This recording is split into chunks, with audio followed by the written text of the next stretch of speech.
Assalamualaikum warahmatullahi wabarakatuh. Waalaikumsalam warahmatullahi wabarakatuh. Apa kabar anak-anak ibu? Alhamdulillah luar biasa. Allahu Akbar. Masya Allah. Anak-anak ibu alhamdulillah sehat-sehat semua kan? Iya bu. Baiklah, sebelum memasuki pelajaran, ibu absen dulu ya. Iya bu. An-Nur, Hadir bu. Rosida, Hadir bu. Nadea, Hadir bu. Hiwi, Hadir bu. Fauzan, Hadir bu. Haikal. Hadir bu. Oke. Udah ibu absen ya anak-anak ibu. Alhamdulillah semuanya anak-anak ibu hadir semuanya kan. Nah, pada pertemuan sebelumnya ibu sudah ada mengirimkan materi kepada anak-anak ibu.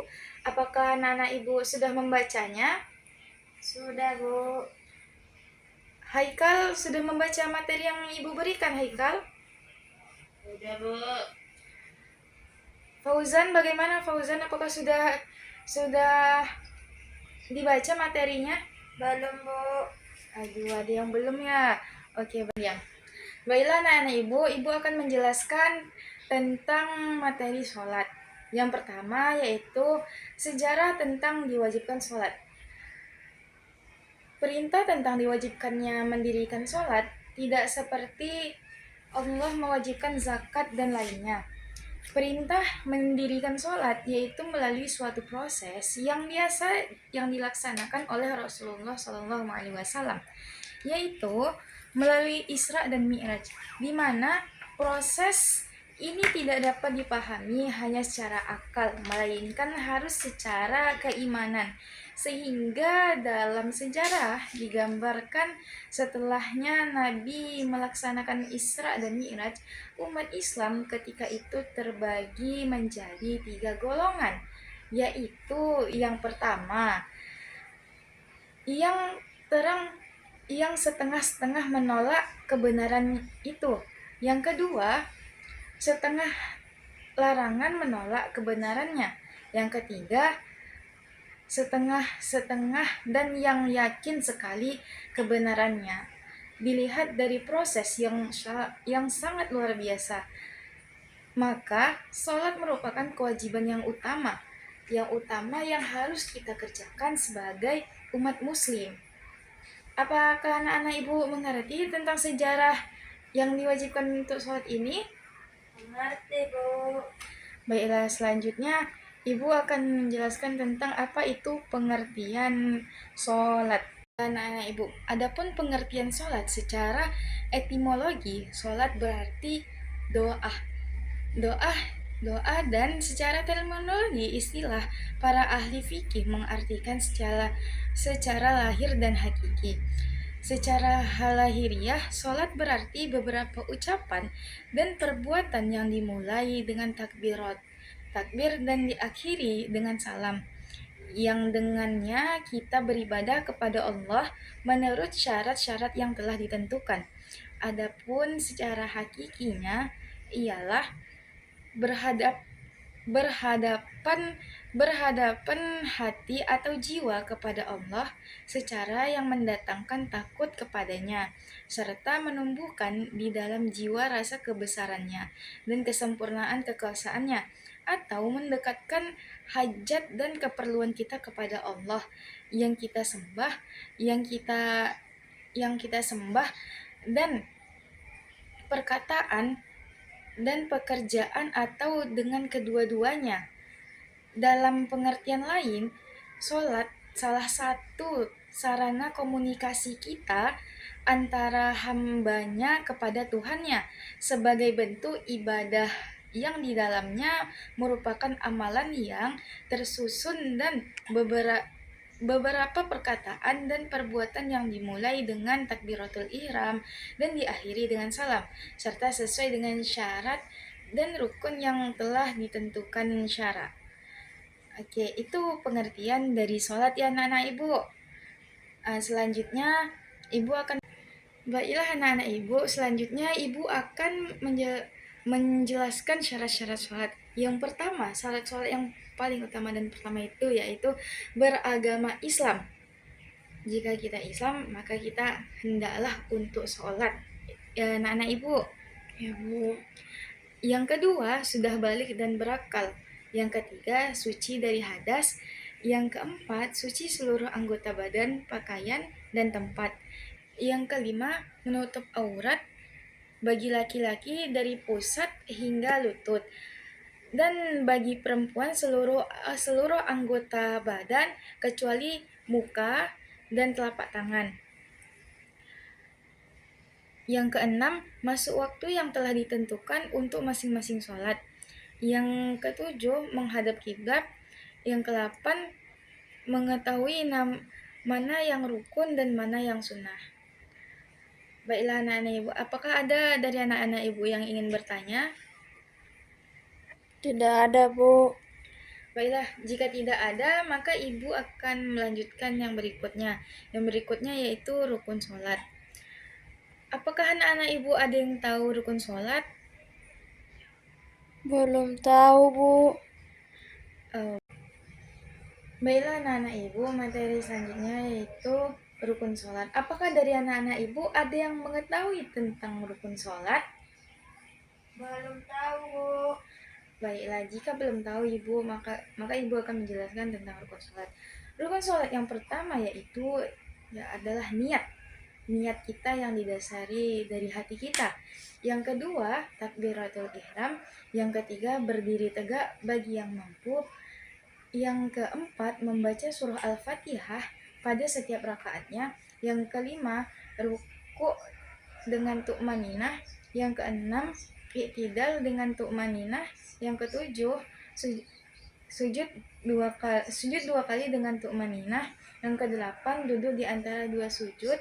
Yang kesembilan, duduk tasyahud akhir dengan tu'maninah. Yang kesepuluh, membaca tasyahud akhir.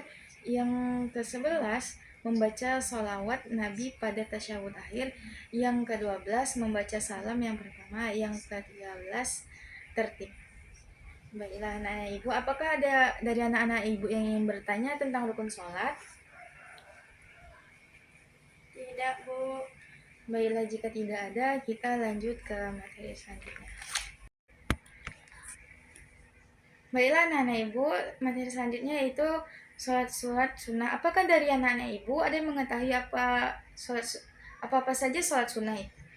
Anak-anak ibu? Sholat rawatib Bu. Sholat rawatib lagi, sholat apa nak? Duha, baik. Anur? Rawatib Bu. Baiklah anak-anak ibu, itu yang disebut teman-teman anak ibu itu benar semuanya. Nah, perlu yang anak-anak ibu ketahui, sholat sunnah itu banyak terbaginya. Yang pertama yaitu sholat rawatib, sholat sunnah dulu, sholat duha, tahiyatul masjid, tahajud, istikharah, sunnah mutlak, sunnah awabin, sunnah tasbih, sunnah taubat, sunnah hajat, sunnah tarawih, sholat witir, sholat idul adha, idul fitri, sholat dua gerhana, dan sholat istiqo. Nah, sholat rawatib sendiri itu anak-anak ibu terbagi menjadi 14, yang mana sholat rawatib itu yang pertama di sholat subuh. Sebelum sholat subuh, ketika sesudah azan, sebelum iqomah. Nah, di antara kedua itu, di situ namanya ada sholat rawatib yang terdiri dari 2 rakaat. Untuk subuh dia 2 rakaat, untuk zuhur dia juga ada 2 rakaat, untuk asar tidak ada, untuk maghrib tidak ada. Baiklah anak-anak ibu, dari materi yang telah ibu jelaskan, apakah anak-anak ibu ada yang ingin bertanya? Ada Bu. Silakan Anur. Apa saja Bu kiranya yang membatalkan sholat Bu? Baiklah anak-anak ibu, adapun yang membatalkan sholat yang pertama yaitu apabila salah satu syarat rukun yang tidak dilaksanakan atau ditinggalkan dengan secara sengaja anak-anak ibu. Nah, dari rukun yang telah Ibu jelaskan tadi, tidak ada yang boleh ditinggalkan dengan sengaja, ya anak Ibu. Selanjutnya, sholat batal uh, seperti kita berhadas, terus itu terkena najis, berkata-kata pada saat sholat. Nah, itu kita udah sholat anak ibu, kita udah nggak boleh berbicara ya anak-anak ibu. Itu bisa membatalkan sholat dari anak-anak ibu. Selanjutnya, terbukanya aurat. Kalau perempuan, jika ada nampak rambut sehelai pun di bagian muka, itu bisa membatalkan sholat anak-anak ibu. Dan jika laki-laki, jika sholat tidak boleh memakai celana pendek yang ada ya anak-anak ibu, harus memakai celana panjang ataupun sarung ya anak-anak ibu. Selanjutnya, selanjutnya makan dan minum walaupun hanya sedikit anak-anak ibu. Jika sudah sholat, anak-anak ibu tidak boleh untuk makan dan minum ya anak-anak ibu, karena itu membatalkan sholat anak-anak ibu. Selanjutnya, bergerak berturut-turut lebih dari 3 kali, seperti misalnya nih gatel nih di rambut nih, nanti gini lagi selama 3 kali. Itu bisa membatalkan sholat anak ibu. Jadi kalau anak-anak ibu ini udah gatel banget gitu kan, gini aja tuh sekali, itu nggak apa-apa, yang penting dia nggak boleh kayak gini-gini ya anak-anak ibu. Itu nggak boleh. Dia hanya seperti sekali gini tuh, kalau masih gatel lagi diginikan lagi gitu, kalau masih gatel lagi ginikan lagi. Kalau udah 3 kali, hendaknya jangan lebih daripada 3 kali ya anak-anak ibu. Selanjutnya membelakangi kiblat. Membelakangi kiblat itu tidak boleh anak ibu, itu membatalkan sholat dari anak-anak ibu sendiri.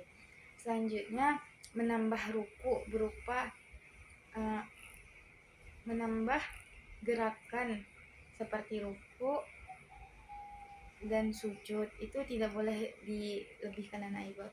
Karena misalnya 4 rakaat, anak-anak ibu buat 5 rakaat, itu tidak boleh anak-anak ibu, itu membatalkan dari sholat anak-anak ibu sendiri, kecuali anak-anak ibu itu sholatnya sholat jamak, yang dimana sholat jamak ini untuk berpergian jauh. Baiklah, selanjutnya tertawa terbahak-bahak ini tidak boleh anak ibu. Sedangkan untuk makan dan minum saya tidak boleh, apalagi tertawa terbahak-bahak anak ibu. Jadi itu tidak boleh. Kalau kita udah sholat, kita harus khusyuk ya anak-anak ibu. Selanjutnya, mendahului imam. Itu tidak boleh ya anak ibu. Bahkan di dalam sebuah hadis juga mengatakan situ bahwasanya kita tidak boleh mendahului imam sholat daripada kita harus mengikuti imam ruku, kita ruku, dan begitu selanjutnya. Dan yang tidak boleh itu, imam belum ruku kita sudah ruku, itu tidak boleh anak ibu, karena bisa itu membatalkan wudhu kita, membatalkan sholat kita anak-anak ibu. Dan juga hadis juga ada yang mengatakan bahwasanya jika kita mendahului imam, maka yang mendahului imam itu seperti halnya keledai. Selanjutnya, murtad. Nah, murtad ini apakah anak-anak ibu tahu? Tidak, Bu. Tidak. Murtad ini anak-anak ibu keluarnya seseorang dari Islam atau dia masuk ke agama lain, itu sudah pasti tidak boleh membatalkan sholat, dan yang sudah tidak sah lagi dia menjadi orang Islam anak-anak ibu. Apakah dari anak-anak ibu ada yang ingin bertanya lagi? Tidak ada lagi, Bu. Baiklah, jika tidak ada, maka kita akan menutup materi kita kali ini dengan mengucapkan alhamdulillahirabbil Alhamdulillahirabbil. Baiklah anak-anak ibu tutup dengan wassalamualaikum warahmatullahi wabarakatuh. Waalaikumsalam warahmatullahi wabarakatuh. Ibu permisi anak-anak ibu. Ya, Bu.